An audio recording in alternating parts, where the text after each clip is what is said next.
Hi, my name is Cold Beer, and let's start with the Pathless.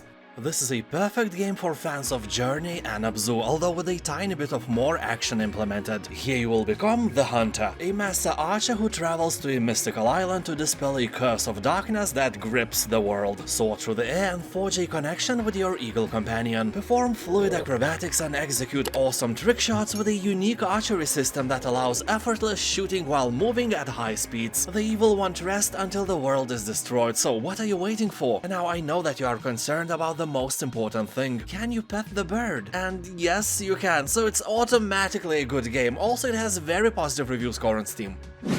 Wartales. It has been 100 years since the world saw the fall of the once great Edoran Empire at the hands of an unprecedented plague that swept the nation. So prepare to lead a group of characters in a huge open world where combat, death and thirst for riches will shape and define your day-to-day life. You are not a special chosen one ushering in a new era of peace. Nah, your goal is solely to survive. Well, and thrive in this harsh and hostile land. From the most insignificant petty thieves to the land's most notorious figures, there is no such thing as a profit too small to take. You can recruit from the vast array of new companions with numerous unique skill sets and weapon preferences, resulting in a plethora of possible builds. You will accept contracts that will take you on a task to defend, liberate and save the many inhabitants of the land for money. You are not a hero, remember? Also here you will be able to collect bounties. From the most insignificant pathetic thieves to the land's most notorious figures. There is no such thing as a profit too small to take. Very wise words, probably many times spoken by Quark from Star Trek Deep Space Nine.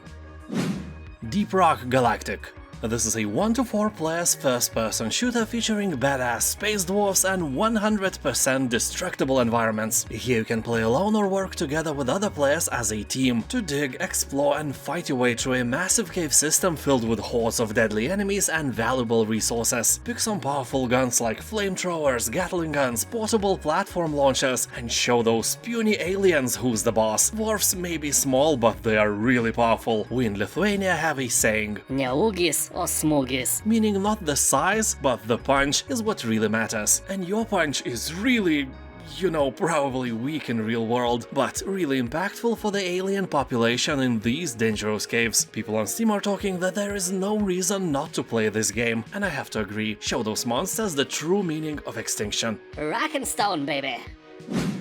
Moncage. This is a wonderful puzzle adventure game. It takes place inside a mysterious cube, with each side of the cube housing a unique world. It can be an old factory, a light tower, an amusement park, church, ding-dong enlargement clinic, and so on. Well, maybe not all of those are here, but you get the point. At first sight they may seem random and unrelated, but upon closer look you will become surprised by the intricate ways of how these worlds connect together. People are saying that the game is relaxing, calming, and sometimes brain-melting. BioShock Remastered. This is an immersive sim shooter loaded with powerful weapons and interesting tactics. You'll have a complete arsenal at your disposal, from simple revolvers to grenade launchers and chemical throwers, but you will also be forced to genetically modify your DNA to create an even more deadly weapon, which is you. So there is only a small chance that you have never heard about the game, but I can assure you that BioShock is one of the best first-person shooter games ever created. And this remastered version includes some additional content, 65 Steam achievements, full controller support, modern textures, and of course 4K support as well. Second part is also discounted, but if you never played BioShock, start with the first part. The game is story-rich and it would be a shame to skip a huge part of it. Turnip boy commits tax evasion.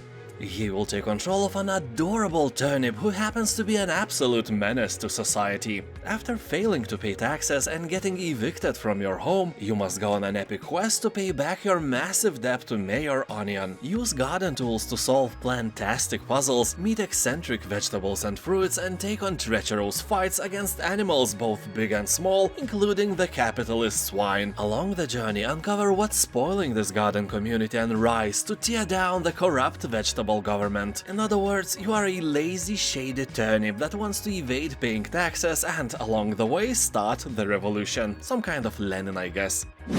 The Long Dark. When I look outside my window into the vast wilderness of North and Eastern Europe, I realize that I don't need games like that, I live in one of them. Snow, ice and cold rules my land, and only the power of my heater keeps me alive. I have to pay 100 euros per month for it, but, you know, it's worth it. Not dying is great. And for the rest of you who are way more lucky with the climate, I should probably say that this game, despite sometimes being very relaxing, is kinda hard. You will starve, you will be thirsty, you will be cold, and you will be eaten by a bear. Still while being alive, screaming and kicking, you know, with the rest of your body that is still not eaten at the moment. So with this joyful note, I must stress out that this is an amazing survival game with more than 90% of positive reviews on Steam. People are talking that this is an artistic masterpiece and one of the best games of the genre. Trine 4: The Nightmare Prince. I think many of you have heard about the Trine series. It was one of the first hard-worked attempts to make platformer games even more beautiful than they were before. This is a member of 3D platformers with fixed camera, or as developers call it, a 2.5D. I know it is confusing for everyone who owns only 1D, as I do. So here you'll control 3 heroes sent on a quest to retrieve the troubled young prince. Wizard, knight and thief are joined together once again on a thrilling quest through beautiful fairy tale landscapes teeming with danger. People on Steam are saying that this game is simpler than the previous Trine titles. Puzzles are easier, but when you play in co-op mode with friends, everything is chaos. Also keep in mind that this game will eat your machine's computing power as if you were digging for bitcoins. Impaler.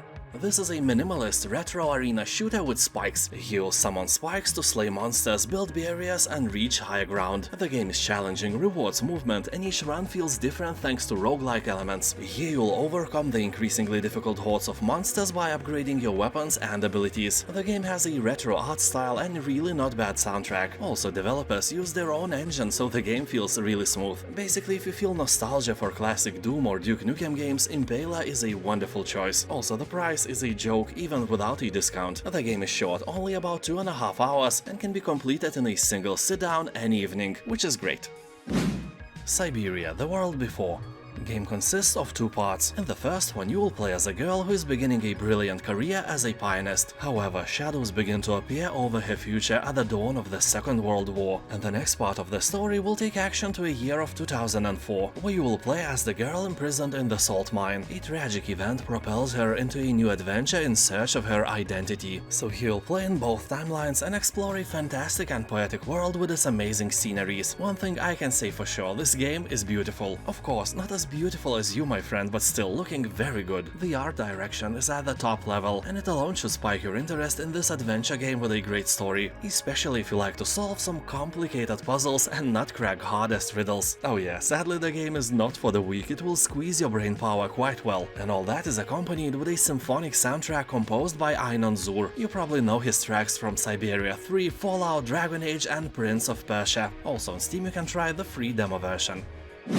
Dreamscaper. This is a beautiful action roguelite game. At first the gameplay is very easy. At least it was when I played the game. I felt no bigger challenge and all the creatures died from my mighty swings without any problems. I was like, hey, I'm really good at this game. The challenge began when I finally met the first boss, and the fight was great, like 10 out of 10 great, and also it was the strongest aspect of this game. But I was kinda surprised that the more I played, the more Souls-like the game got. Easy peasy beginning was a trap. Actually, Dreamscaper is very unforgiving and difficult. I wouldn't mind, but most of the weapons here are slow, you know, like your sister. I felt like I was swinging them through the water or something, and you have to make perfectly timed attacks for critical hits. That is a hard thing to do with slowpoke weapons, but if this isn't a problem for you, then it may be the game for you. It has great art design, visuals, puzzles, and the gameplay is really fun.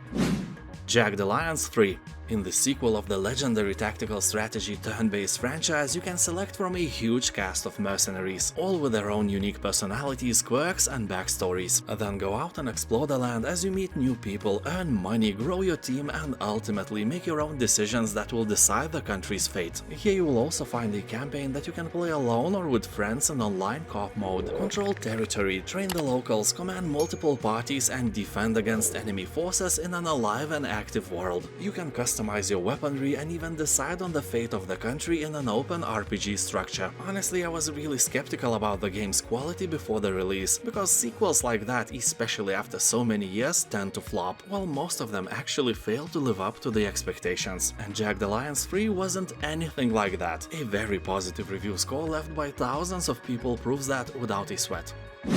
The Forest Quartet. This is a puzzle adventure about a gone but not forgotten lead singer. You will play as a spirit and travel around the inner worlds unique to the members of your band for a final concert. Face their emotions, solve puzzles, and fight the corruption plaguing their souls. To be honest, this is a very odd concept. Why all of the band members, including you, are dead? Some terrorist attack? Car crash? Drugs? Pineapple in their potato salad? We will never know. Well, that is not true. I just never played the game. Maybe it will explain everything for you in the first 2 minutes. Anyway, more than 90% of reviews are positive, so if you like puzzles and calm, relaxing games in general, it seems like a great pick for you. ULTRAKILL. Now we are getting serious. This game is always among the top 20 best rated games on the whole Steam, and that is among tens of thousands of games. It's ridiculous how good this game is. ULTRAKILL is a fast-paced, ultra-violent, old-school first-person shooter. It fuses together classic shooters like Quake and modern shooters like Doom Eternal with character action games like Devil May Cry. Here mankind has gone extinct and the only beings left on Earth are machines fueled by blood. And now that blood is starting to run out on the surface and machines are racing to the depths of hell to search for more. Total nonsense, but I like it. People on Steam describe this game quite politely. They say this is a Doom Eternal if it was on crack and also on heroin. And I would add that playing ULTRAKILL it's like eating potato salad, except if you dry it out and snort it. You can try the demo version on Steam if you have any doubts. Warhammer 40k Battlesector. This is a fast-paced, turn-based strategy game set in a grimdark universe of the 41st millennium. Pick your force, develop your army, control mighty heroes and fight for victory using strategy, awesome abilities and devastating weaponry. Here you'll find 20-mission single-player campaign. You will help to purge the Tyrannid infestation and preserve the honor of the noble Blood Angels. Also the skirmish mode is available here. Pick your faction, pick your enemy and dive into battle. You can completely customize your army list by selecting your units, heroes and their weaponry. The game has a very positive review score on Steam, and people are saying that even if you don't like turn-based strategy, this game may change your mind. Here, unlike in XCOM, you can move units simultaneously. You don't need to wait for your other units to finish their turns. That is great because it saves your time. You know what else saves your time? Potato salad. When you eat it, time slows down because of how awesome it is. That is proven by science. Volcanoids. If Satisfactory and Riftbreaker had a baby, Volcanoids would be the result of their forbidden love. This is a base-building, open-world survival shooter with heavy steampunk elements. Here you can play absolutely alone or with up to 3 friends and explore an ever-changing volcanic island. Upgrade your drill, fight hostile machines and reveal what's been hiding in the depths of the underground. You can also capture resources and technology and use it to destroy the rest of the machines. Game is in early access since forever, but it has very positive reviews and gamers are saying that this is a real hidden gem, and if you have friends, it's almost a must-play. Deadside. This is a multiplayer shooter game set in an open world. Here you'll experience a realistic post-apocalyptic game environment filled with NPCs and real players. As developers say, Deadside is all about balancing the dynamics of a shooter and the hardcoreness of survival games. The world of the game focuses on realistic aspects of life with the ruins of dead civilization. You won't find any zombies here. What? Yeah, you heard right. The name of the game is Deadside, and it is without zombies. It seems that someone made a huge marketing mistake here. I clicked on the title especially because I thought, hey, a new zombie game, and it's not. It's like naming your game Best Race and putting no cars in it, or like naming it StarCraft and putting no crafting in it. Oh wait. Shut up. The game is in early access, don't expect miracles. A bit less than 80% of reviews are positive. Honestly, not a bad result, really not bad. Doom. The most famous first-person shooter was reborn in 2016, and since then it holds the overwhelmingly positive reviews not only on Steam but in our hearts as well. Here you'll encounter relentless demons, destructive guns and fast fluid movement. Whether you are obliterating demon hordes in the single-player campaign or competing against your friends in multiplayer, people on Steam are saying that every priest will approve this game. You know, eradicating demons is a holy deed in every religion. Except if you worship Satan. Yeah, I can see the flaw of my idea now. ID Software Software should create a game where humans are defending from angel invasion as well. Don't drink beer, it's a sin. They would say, and then you could just shoot them. I would definitely play that. Airborne Kingdom. This is a sky city builder where you grow a unique town among the clouds, build housing, satisfy needs and grow your clan. Maintain lift, balance weight and be careful not to run low on fuel while you fly across a wide open landscape which changes with every playthrough. Search for resources, find lost technologies and discover the fate of the ancients. At the same time, gain allegiance with the ground kingdoms and help them find artifacts, construct monuments and build trade routes. Your guidance can propel an era of harmony, but knowing you and knowing me, we will probably crash into some thriving city and kill thousands of innocent people instead. Severed Steel. Here you will play as a woman named Steel. You have a prosthetic arm and you use it to navigate the levels, which adds an interesting and unique element to the gameplay. And although Steel has no arm, she's not armless, if you know what I mean. Honestly, here you'll find a huge arsenal of arms, just not arms. The game's physics engine can be a little bit wild at times, which makes for some hilarious moments when enemies get flung around like ragdolls. And with a killer soundtrack that perfectly matches the game's pace, Severed Steel is really fun to play. Whether you are a hardcore FPS fan or just looking for a casual game, I think it's worth your time. It has more than 90% of positive reviews on Steam, and that is always a proof of a good game. And now, thank you for watching, and don't forget that in my channel you can find hundreds of videos like that with new ones released almost every day. Have a nice day and I'll see you next time. Bye.